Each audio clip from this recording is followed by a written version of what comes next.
আসসালামু আলাইকুম। চলে এলাম বাগানে। এখন বিকেল।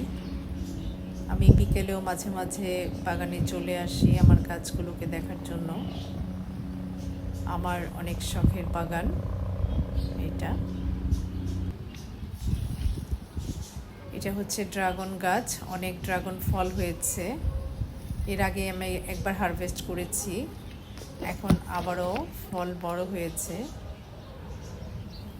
ব্যাগ দিয়ে ঢেকে দিয়েছি পাখির আক্রমণ থেকে রক্ষা করার জন্যই। ফলগুলো আমি এভাবে ব্যাগ দিয়ে ঢেকে দিয়েছি।